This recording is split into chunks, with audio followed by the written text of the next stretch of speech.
So welcome everybody. So glad to have you all here tonight in this Trends in Media joint meeting between the Media Special Interest Group sector and the New York chapter of the FENG. We are very happy and excited to have award-winning speaker tonight, Evan Shapiro, who is a Media Universe cartographer, an executive, a producer, a board member, professor, writer, and thought leader. We're excited to hear his presentation on navigating change in the media industry since it's going through so much transformation right now. So Evan, we would love to hear your background and you have the floor. Thanks so much, Cynthia. Thank you, everybody, for having me here today. I'm really excited. I just actually redrew the map earlier today. So there actually probably is a mistake or two in it, which won't be there when I publish it on Friday. In the meantime, while I go through this, if you have a question that you want answered urgently, put it in the chat and I'll try to get to it. If you want to ask me in person or face to face, wait until the end and I'll have, there'll be an opportunity for people to ask me questions at the end. With that, let's dive in. So this is the media map as of today. And the only mistake I caught while I was proofreading this while people were coming in was that the size of Netflix is probably not right, but the number is right. It's now worth at or $100 billion, less than half of what it was 6 months ago, 8 months ago.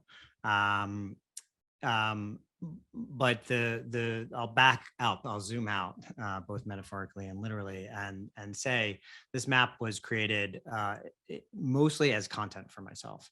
I teach two different classes, one at Fordham University and one at NYU, and they are about the media and entertainment ecosystem. And so I needed to fill lots of hours of content. And so drawing this map became basically my syllabus. We don't go back and look at the huge history of media and entertainment up until this point. We track it in real time, starting with the first class. And we use this to navigate. I started making this map. So this is the map today. This is the map last June. I'll get back to the differences. And this is the first map in August of 2020. And I drew this map to teach a class. And I put it out there and it got picked up. And since then, it's become kind of the way we track, or at least folks in my network, how we track the media industry. The size of the circles are driven by one thing only, and that is market capitalization, value. Which to me is the best indication of who has the weaponry to win the war for your attention. And that's what I see this map is. All of these folks are combatants in the war for our attention and our dollars. And there's only so much of it to go around. The first map was drawn primarily to demonstrate, and it's kind of the one consistent aspect, the scope of what the stakes are. You look at this map and you zoom out from the data, and you don't have to know what these companies do or what they're involved in, but I think it's pretty evident that the big circles will gobble the small circles, or smaller circles will gobble each other to become a big circle. That's just this is how it works. And showing the weaponry that the $1 trillion Death Stars on the outside of this map have when we're talking about the competition for subscribers and viewers and ad dollars and moving forward, you have to understand who brings what to the table. And back then, Netflix was worth $216 billion. But most of the maps at the time focused really kind of on this collection of sorry, tech sucks. This collection of OG media companies, where I include Netflix. Even back then, you'll know it's near AT&T. It's in with Comcast. It's with Discovery. I'm just going to change my view here for a second. The $1 trillion Death Stars on the outside. You can see the gravitational difference here. That has become more pronounced with pulling out from the map even further. And that gets to why I created this map more largely, which is to teach, to inform, to create information about the ecosystem we're looking at that's actionable, and to generate insights from that. The first is there's no fighting the gravitational pull of the $1 trillion Death Stars. And there are three other drivers that I found when I first looked, well, between the first time I looked at this map and the last time I looked at this map in 2020. And I can walk you through them right now, if that's okay. Actually, I'll look at the chat really quickly. And it's everybody telling each other who they are, which is great. Keep doing that. So the first driver is the $1 trillion. So there are four major drivers of change in this ecosystem in the next decade ahead. Number one is the $1 trillion Death Stars. And by that, I mean, everything in this ecosystem in the war for your attention will be driven in direct response to, so actions taken by the now $4 trillion Death Stars and the two wannabes. So actions they take, like buying MGM or launching a music store, or moving or buying Activision, or in reaction to. So when you look at the valuation of Disco Brothers, Warner Brothers Discovery, they're at $60 billion, which, you know, would have been laughable, you know, when Netflix was worth, when Netflix was worth $223 billion, but now it's, oh my goodness, they're basically the same company, aren't they? This merger was specifically for this moment in time. This merger was driven to get scale on par with the $1 trillion Death Stars, although Warner Brothers Discovery doesn't have that kind of scale, but they do own IP, and that's a very important player in this ecosystem. If you look at Disney, they're one of the only media companies, if them and Comcast are the only two that kind of kept their relative size to the universe. Comcast is actually larger now. Disney is actually substantially larger now than it was. Actually not so substantially, but they were at 324 in June of last year. Other examples of this is Apple runs the App Store. That is where 60% of all app sales in the United States are generated. Actually close to 60% worldwide, interestingly enough. Alphabet has the Google Play Store. They touch the other 40% in the United States and 40% globally. Those two companies control all of the app sales on the face of the earth. They are $1 trillion Death Stars. They can only do that by dint of their scale. And every other company on this map will touch their businesses, generate revenue for Alphabet and Apple over the next 10 years, based on the current state of IP publishing on mobile, especially. Increasingly, though, that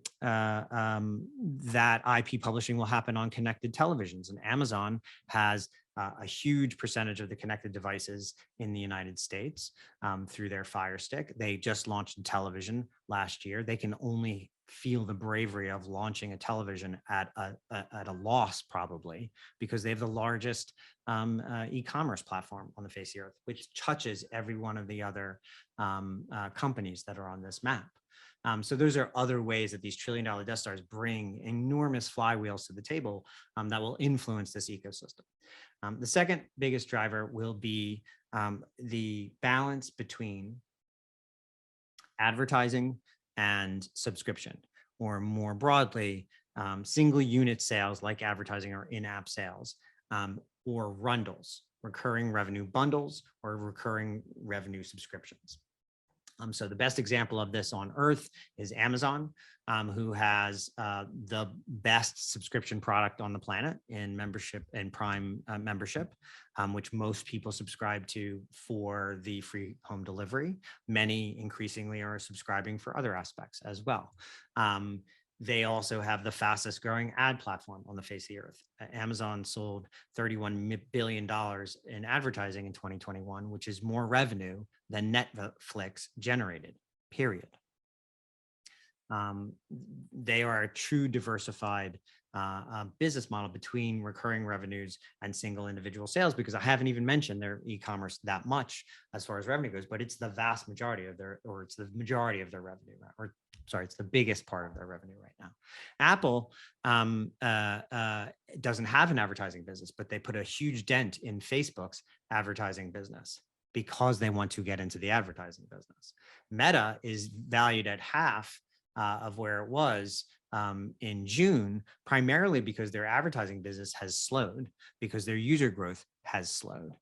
But in addition to that, their ad business is under great duress, both from a regulatory standpoint in Congress and in the EU and in Australia, but also in court in the United States and in Europe and in the UK. Meta, they'll talk about their Oculus glasses and they'll talk about their changing their name to the metaverse, but this is a 98% advertising based business. Conversely, Netflix has zero advertising and only subscription. Those two companies are suffering compared to where they were in June, primarily because they have no balance between advertising and subscription, between individual sales and recurring revenue. I'm sorry, individual sales and recurring revenue bundles. So, you know, this is going to be an issue for companies that are undiversified. Companies that are diversified, like Disney, who has not just diversification by product. So they are a great subscription service right now, but they have a very vibrant advertising business right now. Hulu is perhaps the greatest mix of subscription and advertising in the marketplace. I think everybody thinks about them as an SVOD, but you know, they are 60% of their users have ads and pay a subscription. They are the cable golden chalice. That's the thing that generated all that wealth in the cable years. They are also diversified by, they have theme parks. So their theme parks business will probably generate more in profit in 2022 than Netflix will generate, period.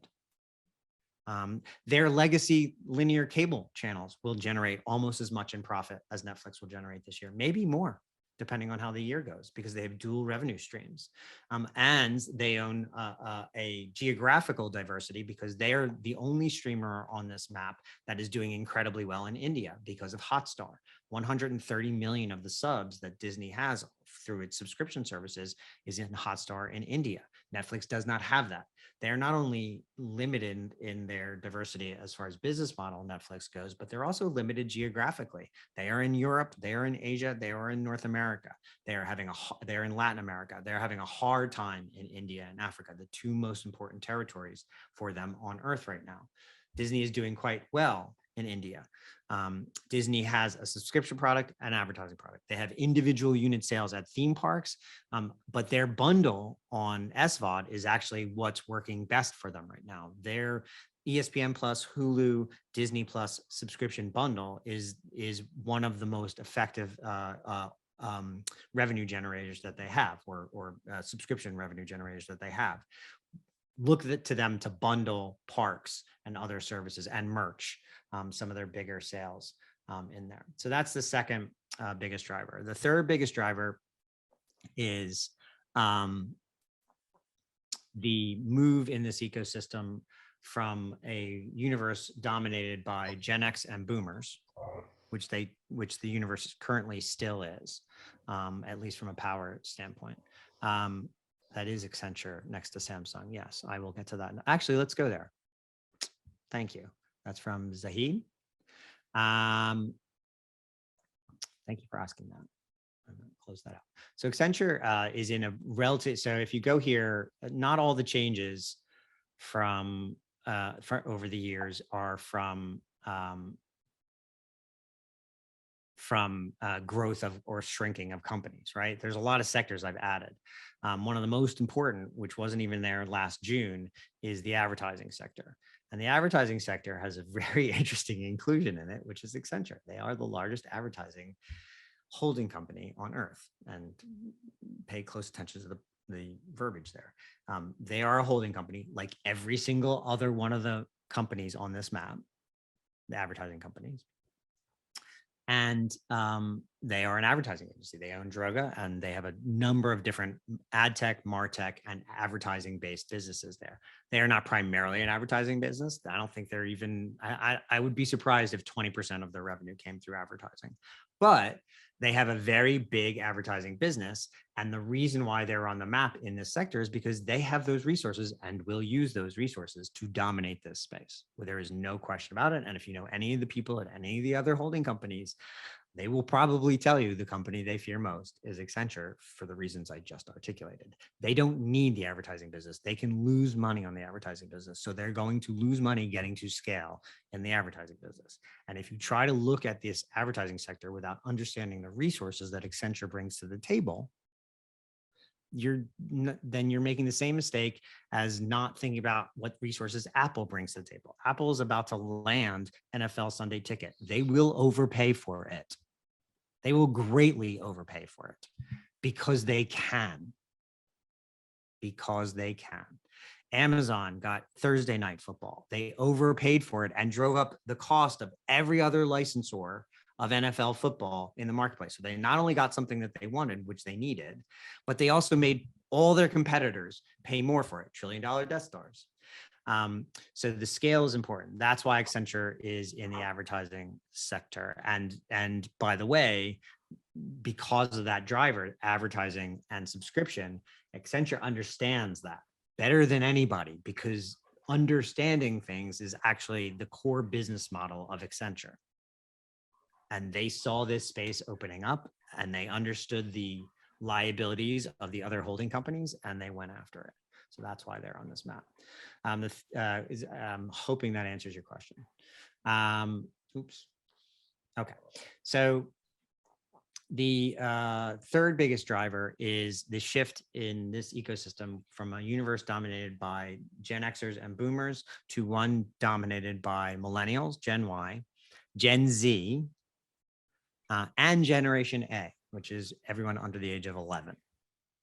And when you think about how this universe, this is not just from a consumption standpoint, it's in large part a consumption standpoint. So if you look at some of the most valuable companies on earth, ByteDance is greatly undervalued here because TikTok is the fastest growing social media platform on the face of the earth, except it's not a social media platform. It's actually a creator platform. I'll get to that in a second. But the fastest growing social media platform on earth is TikTok. And one of the major reasons Meta is down 50% in valuation from a year ago, is because TikTok is overtaking it.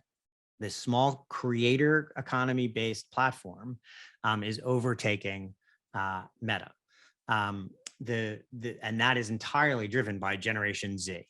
Almost entirely driven by Generation Z. Increasingly, millennials are on that platform, and increasingly Generation A are on that platform.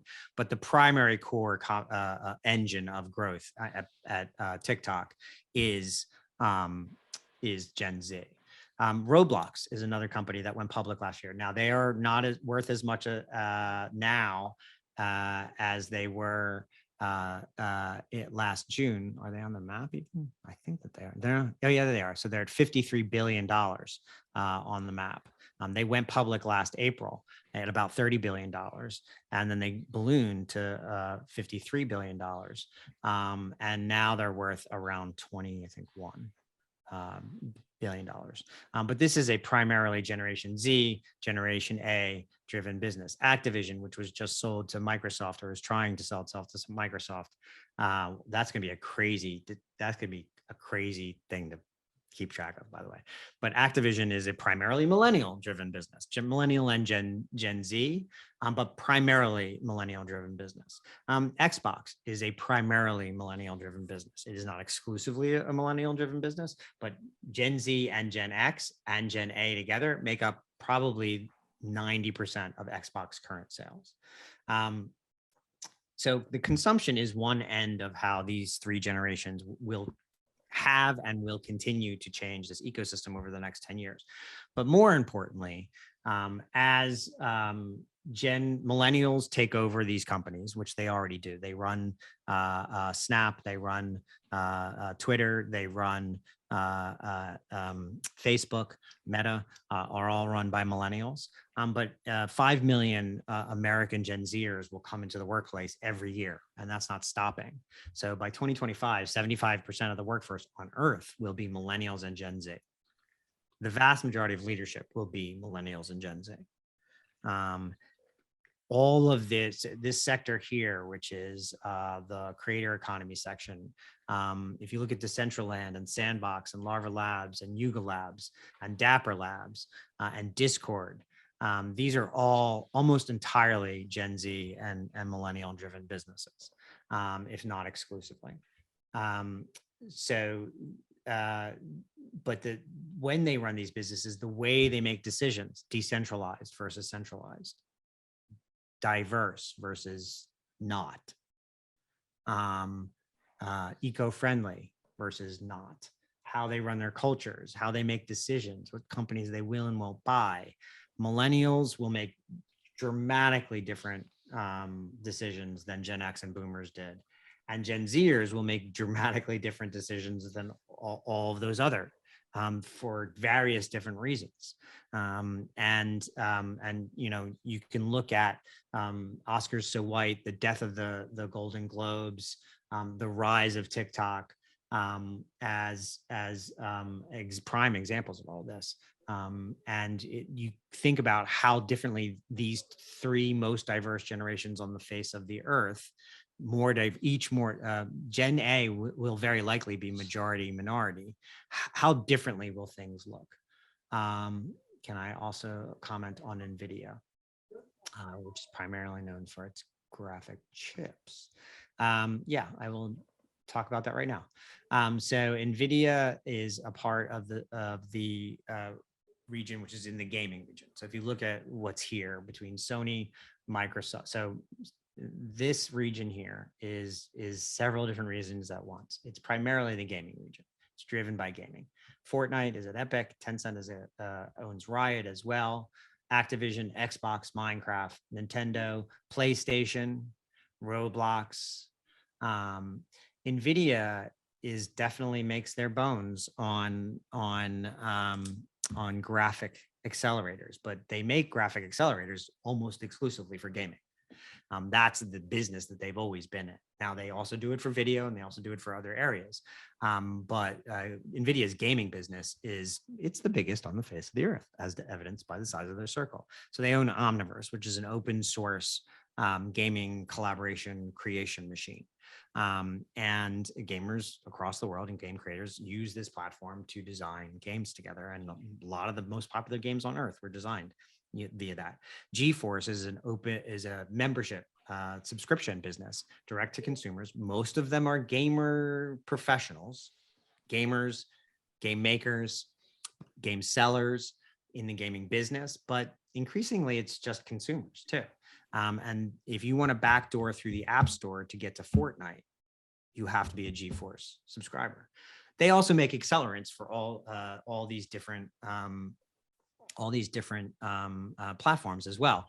Increasingly, they will buy other companies. They will start buying IP, I believe, but they belong on the map either way because they are a creator economy company enabler, and they are a creator economy enabler company, and they are a huge gaming company. And the gaming industry generates 4x the movie industry every year.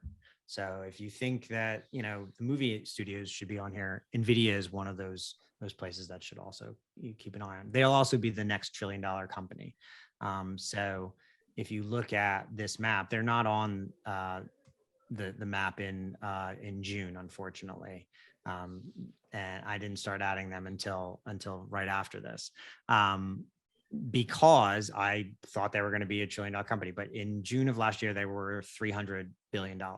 Now they're worth $532 billion, the exact opposite of Meta. So that's another reason I knew Meta was going to fall. And I wanted somebody else in that corner that belonged there. Or I watched Meta fall is more accurate, but I also suspected it. So the way these two generations, and by the way, NVIDIA, if they weren't so popular, to tie it back to what I was just saying, which was the whole intent of going over here in the first place, this is a company that hyper serves millennials, Gen Zers, and Generation A members. Hyper serves those three generations. They understand what those three generations want and need in products and services, and they are going to be as important as probably any other company on this map. The fourth, yeah, thank you, Zaid. I'm assuming that supports my thesis. I'm not going to click on it and read it, although I wish I could. The fourth major driver in here, I've talked about a number of times already, and that is a bifurcation of this universe into two major channels. So zoom back. It was television versus radio, and television ate radio, and radio became something else, but television ate radio. Then it became broadcast and cable. And cable didn't eat broadcast, but to a certain extent it did. I mean, Comcast and NBC Universal, the cable holdings became equal footing and then ultimately subsumed the broadcast. And then it became television and streaming, which is kind of where we are. But the official end of the television versus streaming era happened 2 days ago when Netflix had their earnings call and showed that they are now a traditional media company, which is, by the way, where I've always had them, inside the traditional media company. They are experiencing what every traditional media company ultimately understands, which is the thing you invented to create yourself is not necessarily the thing that will keep you all the way through. You need subscriptions, broadcasters. You need to stream TV. And now Netflix is, the traditional companies all got into streaming too late. Netflix got into advertising too late. Anyway, so it's a bifurcation into two channels. The next one after TV and streaming will be creator economy content and corporate economy content. And it's two channels. It's two groupings within this universe. Last year, 2021, was the first year that you could get a middle-class job in the creator economy. At one point, until very recently, only the top 1% of creators in the creator economy made any money. Influencers, whatever, any kind of real sustainable career money. The platforms made all the money. The top creators did, and the platforms made everything else. And that's because in Web 2, you are the product. The product is free because you are the product, and you are free to them as far as content goes. Now in 2020 and 2021, because of the pandemic, the business models accelerated, and now there are people in Roblox. Roblox is a creator platform. And so they went from zero, a $4 billion valuation to a $50 billion valuation in about less than a year. Now they're back down to $21 billion. But this year, Roblox is not a game. It's an arcade of games created by the users and who are paid by Roblox. This year, I believe Roblox will pay somewhere around $1 billion to their game creators. There's a young man who was profiled in the New York Times, I believe, or the Atlantic, but he designs clothing for avatars in Roblox. Last year, he made $600,000. Patreon is another creator economy business. It was just recently valued at $4 billion based on its last raise. The podcasting business, which is controlled right now by a combination of Apple and Spotify and Sirius, oddly enough, and I'm just waiting for my computer to catch up to me here.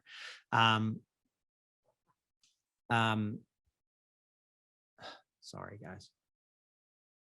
So if you look at Spotify, Sirius, iHeart, NPR, huge podcasting company, Apple, increasingly Amazon, who just bought Wondery a little while ago. It's primarily podcasting is primarily an advertising supported business, except that it's not. Spotify bought Joe Rogan for $200 million. Spotify is a 90% subscription based business. When you look at Patreon as a $4 billion valuation, Patreon is the bespoke subscription enabler for podcast creators. Now, Apple and Spotify have both added subscriptions in reaction to Patreon's thriving business of providing subscription platform for podcasters and musicians and other artists that they can just call out on their podcast and get people to subscribe. But Apple and Spotify adding individual subscription opportunities for podcasters on their platforms is really enabling the creator economy on their platforms, which goes back to TikTok. TikTok is a corporate platform. But that platform enables creators to earn livings because of their relationship and passion with their community. Charlie D'Amelio, Addison Rae, a number of other great people. But there are a lot of people, a much higher percentage of creators on TikTok are earning middle-class livings than are on Instagram or wherever we're on Facebook. On Roblox, yes, that kid made $600,000, but there's a ton of people making $50,000, $60,000 on Roblox. Same thing on Patreon. Now, that may not seem like life-changing money, but for an 18-year-old kid, it is. It enables them to concentrate on what they're creating versus trying to get to mass and sell advertising. The only reason Joe Rogan sold for $200 million is because he was able to generate advertising revenue that made it worth that while. But he generated 10 million listeners on his own as a creator. If Joe Rogan hadn't sold to Spotify, he'd be a great example of a creator economy business. The two channels will not be better or bigger or more important than the other. They will be co-equal. Artists will move from the creator economy to the corporate economy. So Reese Witherspoon started a company called Hello Sunshine, which was built around a creator mentality, which is I can sell books to my fans. Oh, and by the way, I will also own the rights to that books to turn them into television and film and sell them to the corporate platform. She sold her company for $1 billion last year. That is a great example of a creator creating a business and generating a tremendous amount of money to the point where they now are going to be working with the corporate economy. But she still controls her audience in a way that artists have heretofore not been able to. These blockchain-based art projects here, Decentraland, Sandbox, CryptoPunks, Yuga Labs, the top 5 NFT projects are worth $10 billion just amongst those 5. These are all creator-based businesses that are using the passion that a community around an artist has to generate income for that artist, and there is no gatekeeper between them and their community. And that's another major move is that the creator economy will be primarily around community, whereas the corporate economy will be around eyeballs, around ARPU and impressions. And so half of the time, half of the money, Fortnite enables creators. The money, the income, the time, the attention will be split between these two channels. And they will, for the next 10 years at least, I believe, be the equal shares of where the universe will spend its time and resources.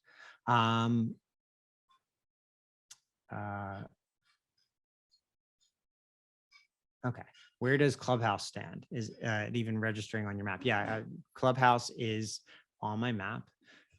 It is in the audio version right here. It's worth $4 billion based on its last raise. Social audio seems to be going out of style. Clubhouse's problem is they didn't figure out what their business model is. Is it advertising? Is it subscription? I don't know.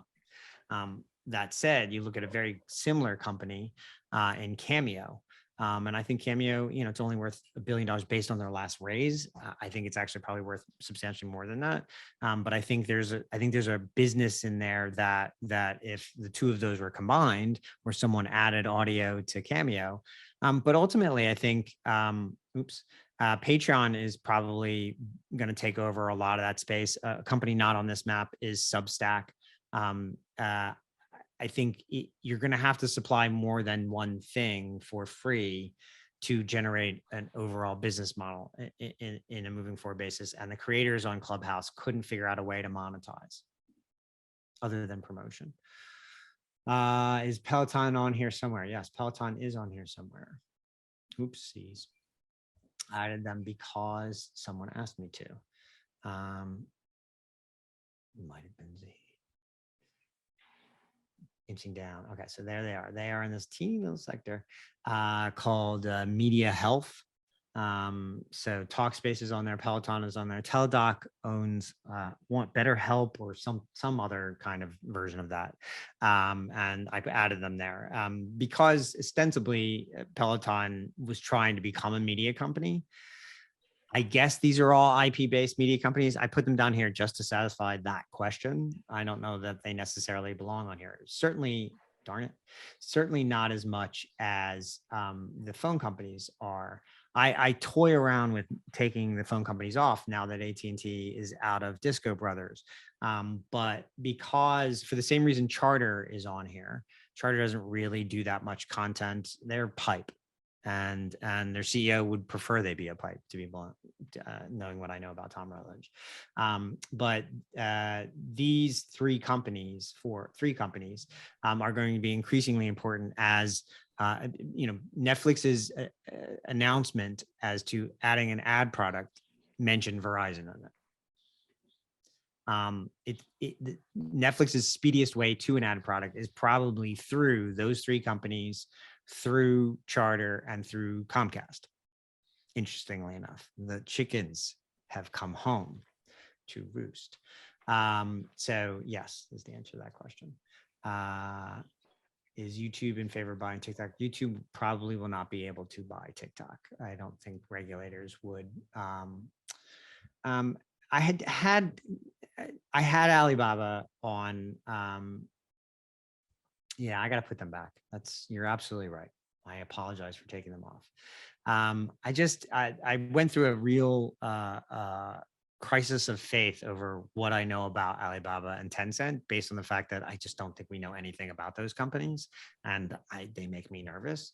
I added Tencent back after a period of keeping them off, primarily because they're a huge gaming company. But I should probably add Alibaba back. I don't believe that Alibaba. Anyway, it's not I have no good reason for not having them here. So when you look at this map, is there any other question? Thanks for TikTok, Crunchyroll, Endemol Shine. Oh, thanks. If you can comment on DOJ's goal of containing big tech as Meta is breaking them up. I don't think, breaking up companies is so 1970s. It just doesn't happen anymore. Ma Bell was broken up. Okay. But the Justice Department failed to break up Microsoft. They will never break up any of the companies on this map. That will never happen, mostly because these companies have trillions of dollars to spend to prevent them from doing that. That said, there will be court rulings that change these business models, and it's already happened. So the battle between Apple, who generated $85 billion in Apple taxes last year. So that is just the VIG that Apple charges to sell shit in the App Store, $85 billion. Their take on that was around $25 billion. But the pure sales was $85 billion. Google was around, I can't remember what it is, but it's like 20% less. Epic was at one point, because of Fortnite, 13% of all of the game app sales, which is the number one category. 13% of Apple's game app sales. Two things about that. One, that's why Apple launched Arcade. They launched Arcade because they knew that those VIGs on gaming were not going to last very long, that they were going to be forced to change their business model. I mean, that's what's happening. The Epic is taking Apple to court over the 30% that they charge Epic for every unit of sale in Fortnite, which is lots and lots of money.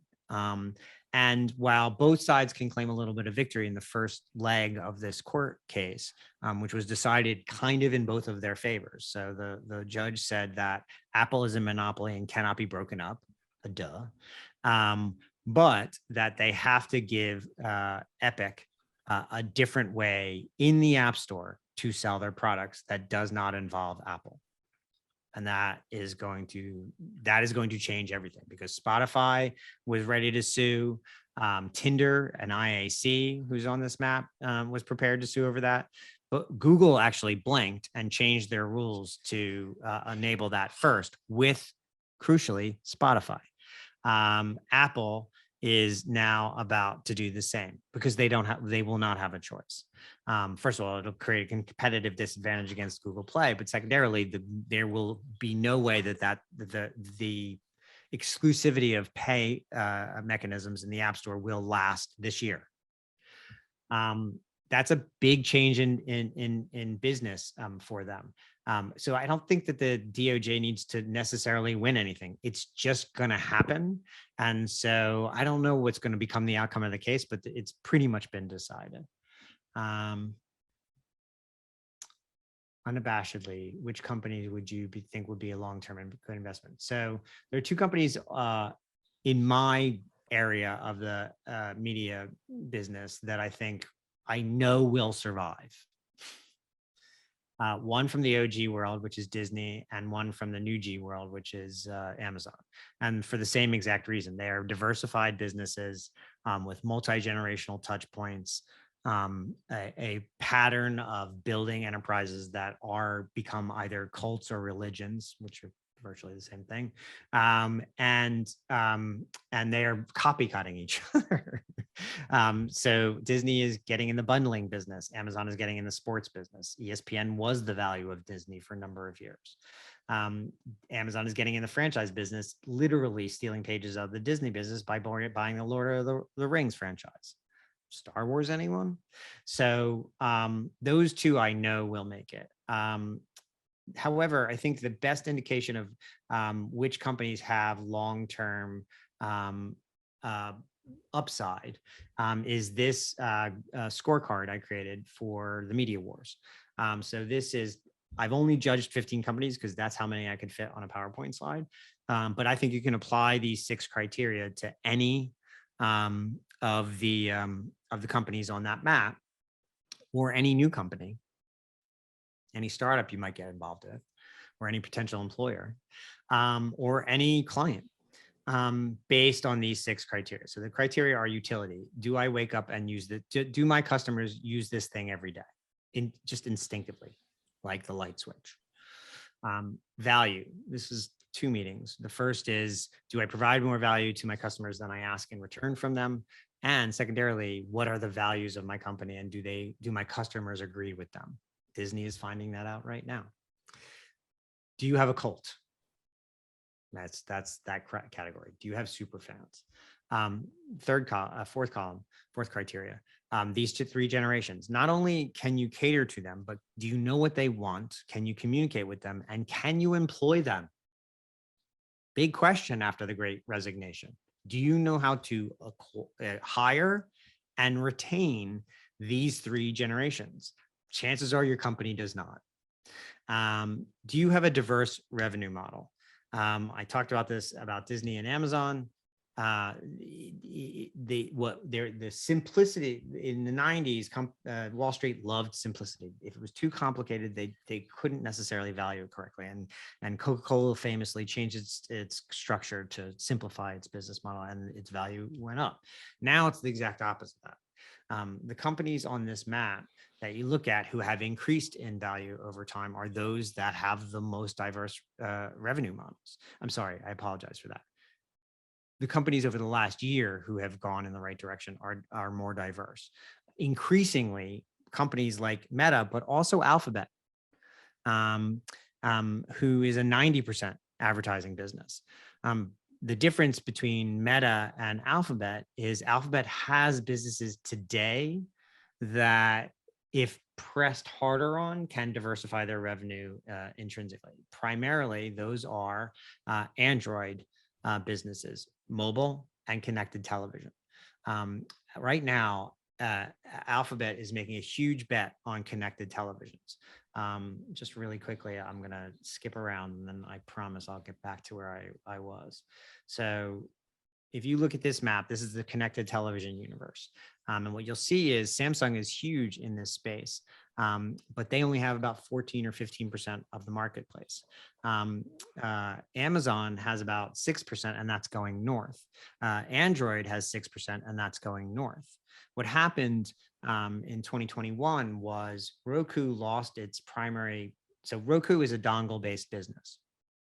They talk about their television sets all the time, but they provide operating systems to television makers like TCL and Sony. And they call them Roku television sets, and they sell pretty well.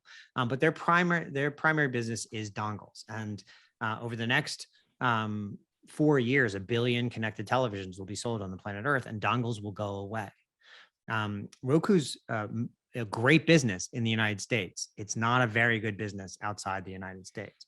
Android has 70%, 60+% of operating systems on handsets on the planet Earth.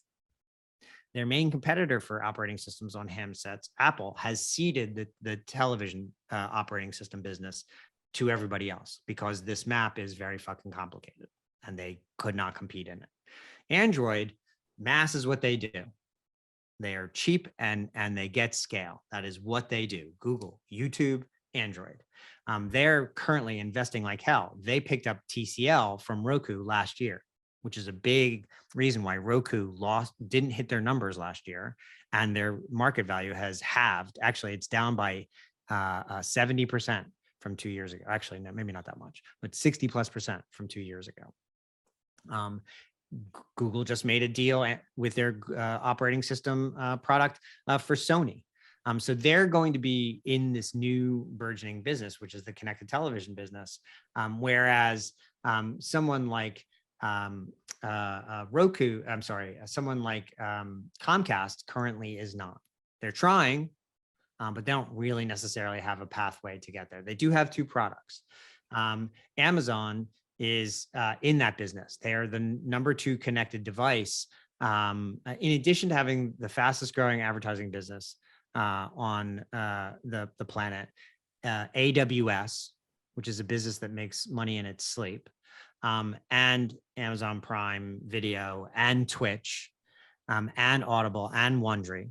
Amazon has a great connected television business that will only grow over time. So that's why diversity, that's how diversity looks and why it's important.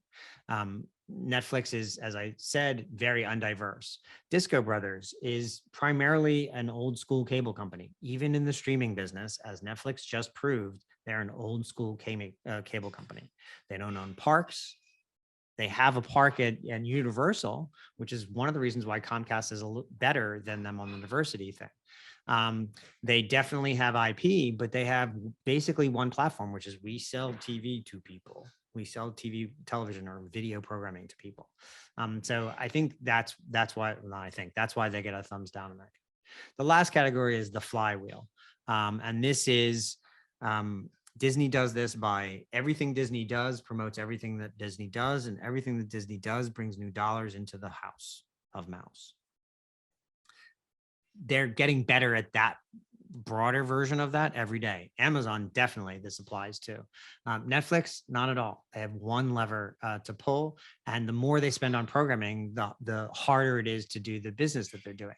NVIDIA makes games faster, which makes people want to use their products to make games faster, which brings in subscribers who want to play around on the games that generate their income. They're not a true flywheel in the Amazon version of it.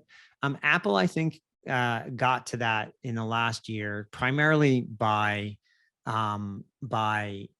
winning awards. Coda winning an Academy Award, and Ted Lasso winning an Academy Award, an Emmy Award, and now getting Major League Baseball, and also getting the NFL. I'm not saying their SVOD is going to be one of the top 3 SVODs out there, but I think now suddenly the modern flywheel, you buy a phone and you get the NFL for free, all in one house by one set of rights. That's a flywheel that protects itself versus the downside on the App Store. Anyway, I'm going to go to the questions now. Can you comment on how crypto and blockchain will be used to track contracts in the future? Yeah, absolutely. I mean, not necessarily the topic of my conversation, but so probably the most important thing to happen to fine art and any kind of and this is why I think the creator economy is going to be so thriving.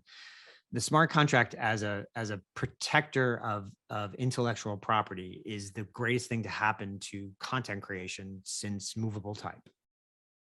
So the bluesmen who created rock and roll next time can publish their music as NFTs and never get fucked over again.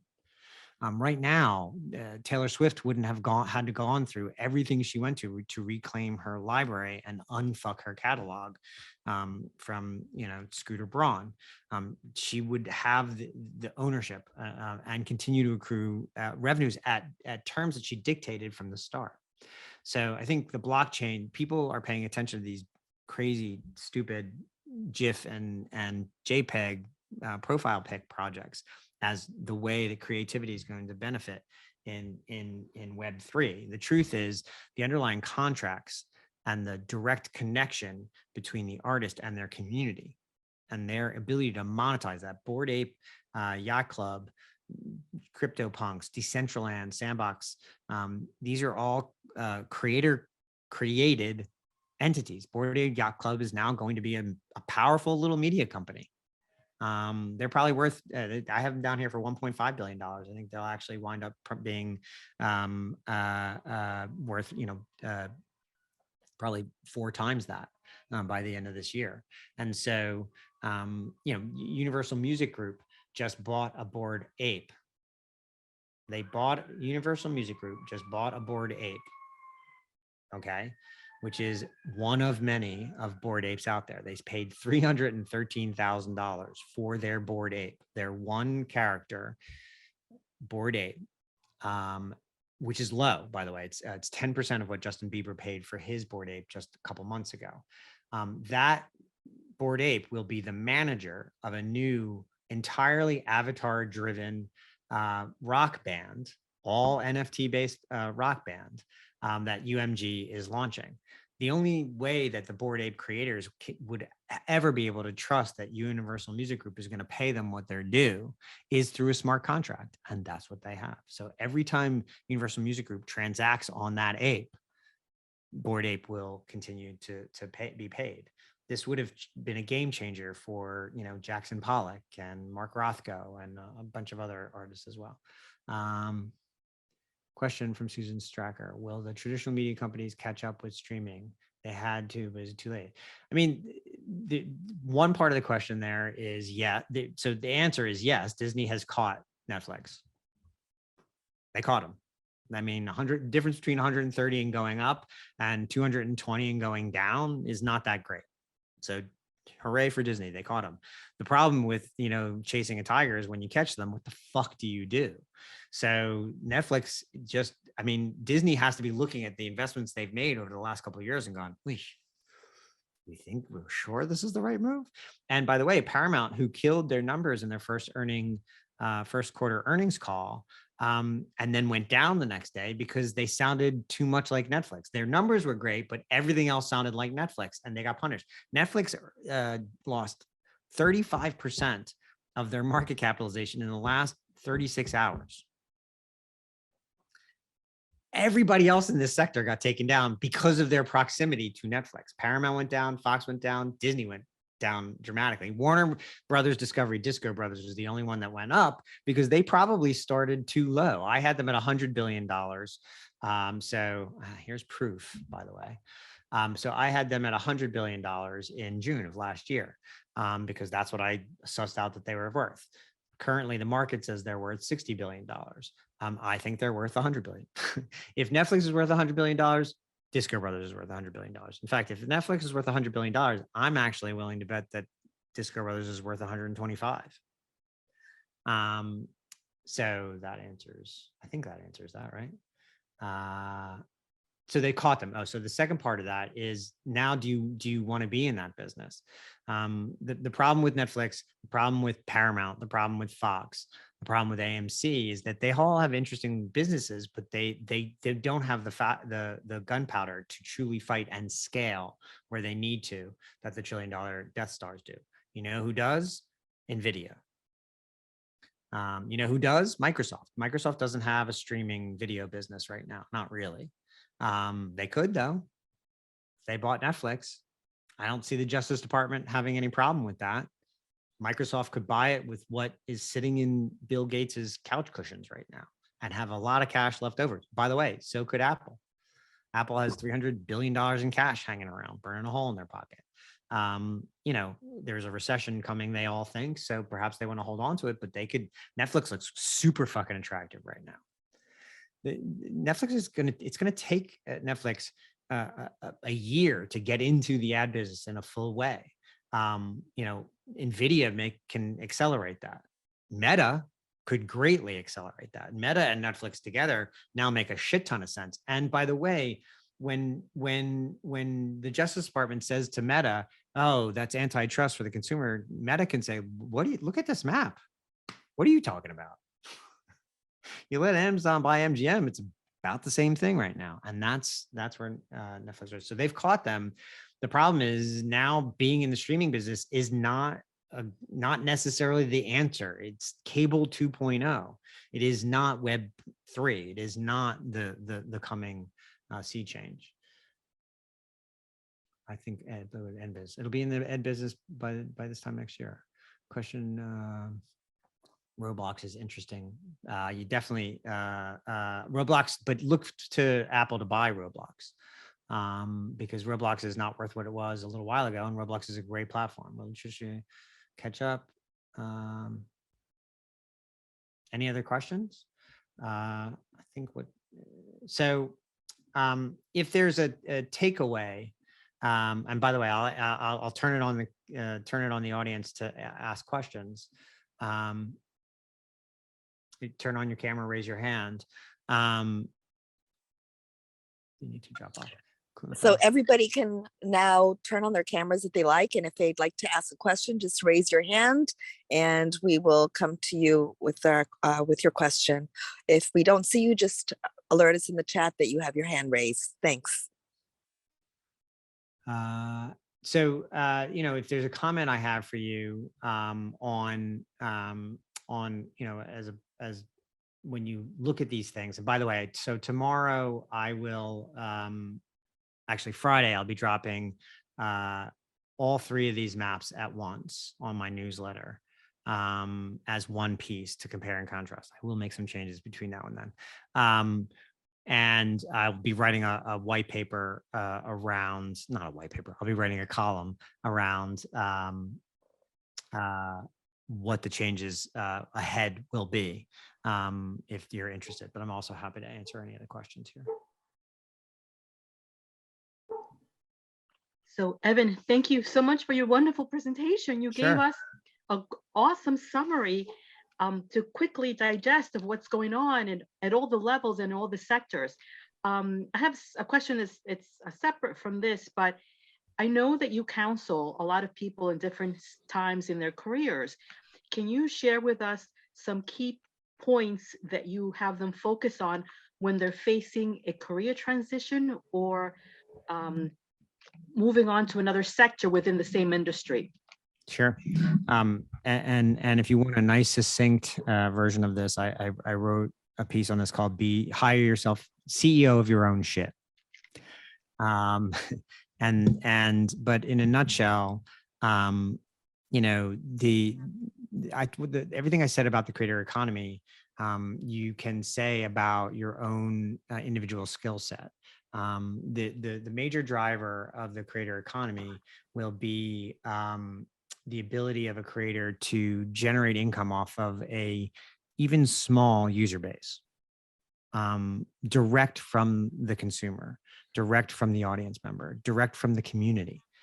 Community, even a small one, 5 people, as long as they pay enough to get in, can become a business model. And so, you know, you have to look at your superpower, whatever it is you think you're better at than anyone else on the face of the earth. And if you don't know what you're better at than everyone else on the face of the earth, that's step number 1. You have to figure out what that is. What is your unit of sale? If you think of your own superpower, if you think of your own career as a business, and you think about the customer base, even if it's just one company for many years paid me everything I needed. And so I had a subscriber of 1. I fucked it up a couple of times. the key is understanding how to take everything you need to become a business, despite not working at another company, and have that at your fingertips, generating income for you on a regular basis. What does that mean? First of all, market yourself. You'd be surprised how many late career professionals have no idea how to market themselves. I mean, if anybody knows me on this call, they know me through LinkedIn, where I publish every day for free. And I started doing that a couple of years ago, specifically to create a business based on how much income I could generate by the number of people who read what I wrote. It's become a pretty nice consulting business. I also have a newsletter where people subscribe, and that will be not life-changing amount of money, but it'll generate a nice little bit of money for me this year. But the primary business is what I call insight as a service. I came up with that. This map became my calling card. I marketed myself incredibly well. Now, not everybody has to be as bombastic or narrative as I am in how I use my social media. But if you're at a point of transition, or before you get to a point of transition, you should be putting content out in the world that speaks to who you are, and then figure out what the incoming can be to you as far as a revenue generating machine, whether that's a Substack newsletter or a Patreon and a podcast, or a consulting business where you only need 3 subscribers who each pay you $5,000 a month. You have to go on that journey to figure out how to articulate what your superpower is. You have to think about your superpower as your own business, and you have to market it, transact on it, build a business plan for it, build a 3-year business plan, a 2-year business plan, and this year business plan around it, and take it seriously as an everyday job. Jean, you're on mute. Yeah, it's Jean. Yeah. What's going on? I'm gonna dive my question. John, just turn off one of your devices, please. Yeah, it's not. Why don't you type yours in the chat there?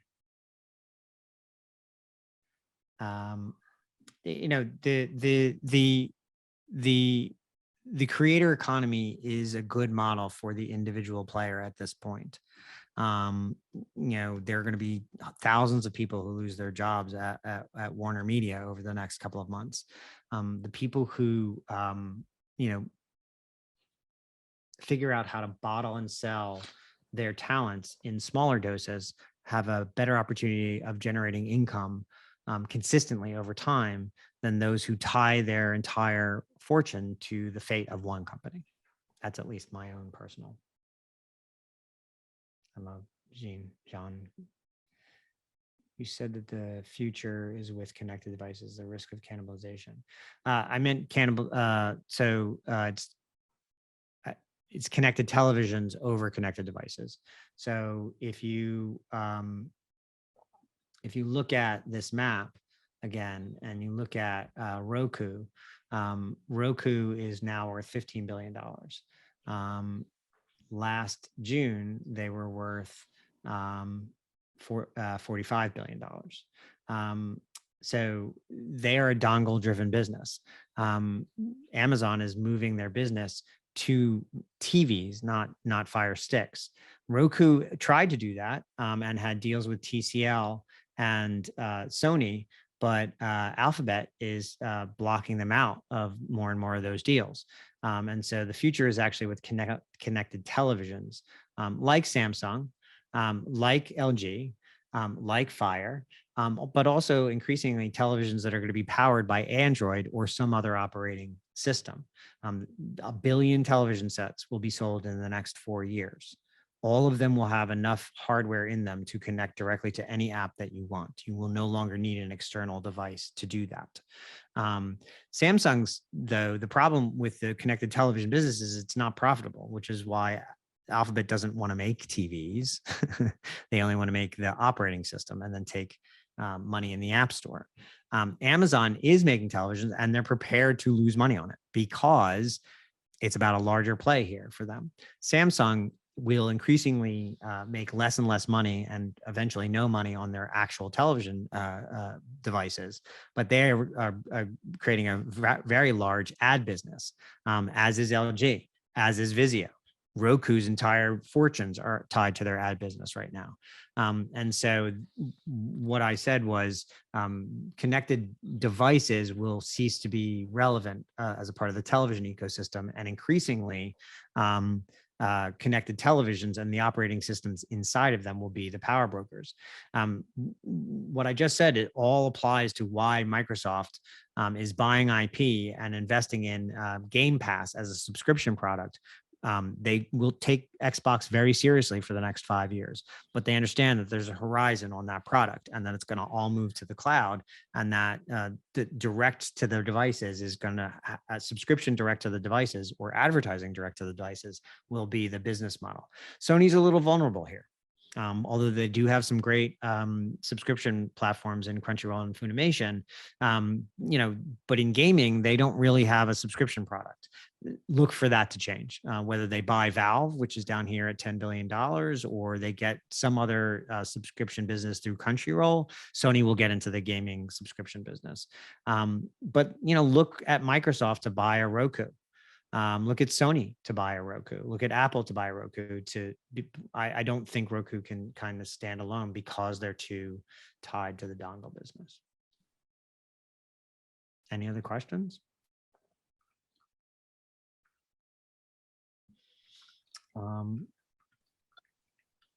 Yeah, I think, thanks for a very informed presentation.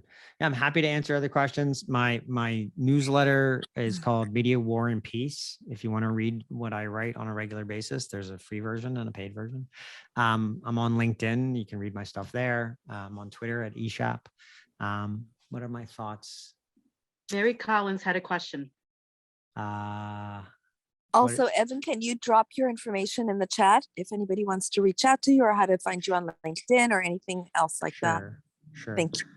What was Mary's? That was my question, was what is your newsletter and how do we get it? Okay, great. I'm going to answer Elaine Bogart's, and then I'll put it in the chat. What are your thoughts on how Web3 virtual worlds will affect media companies?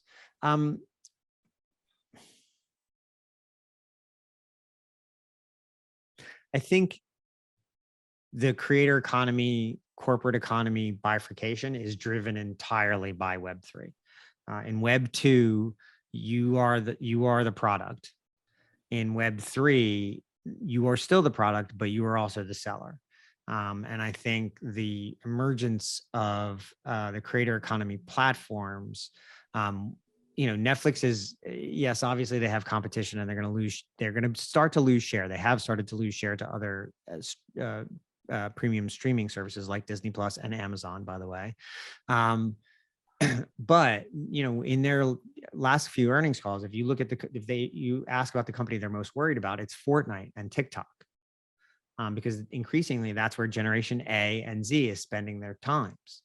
And so I think, it's how will Web3 affect the traditional media players? It's going to take time, attention, and money directly from it. And it's already started to do it, and will do so with increasing speed over the next 36 months. Every month, new versions of Web3 will emerge and we'll all talk about it for a month. And then another, just like Web2, it was, crap. Nobody owned anything. Or Web1, nobody owned anything. It was mayhem, right? It's chat rooms. It was just total chaos. And then Web2 came along and organized it. And then the winners were chosen. It's the same thing in Web3. We're very early. We are at the AOL dial-up stage of Web3. That's how early on we are. Broadband hasn't even been invented yet. And if you want to know what I mean, Fortnite, 400 million monthly active users, right? One of the most important gaming platforms on the face of the earth. The average length of stay is like 4 hours. They haven't even started exploring advertising business. The landscape engine of Fortnite has become the most important movie making tool in cinema. It will replace the green screen. It's called Unreal Engine. Look that up. So it's already happened and it's already happening, and we're not necessarily ready to predict it. But in Fortnite right now, when 12 million people went to see the Ariana Grande concert in Fortnite, which they did simultaneously, so they think, they were really in 100-person pods, each with a different, latent broadcast coming from headquarters, because that's all the concurrency the internet can handle right now. It is not yet at the stage where all 12 of those million people can co-congregate. Coachella is actually not, you can't recreate it yet in the metaverse, but it will be present. But it doesn't necessarily only come in versions of performance in the metaverse. It also comes what Web3 is doing to the business model around media itself.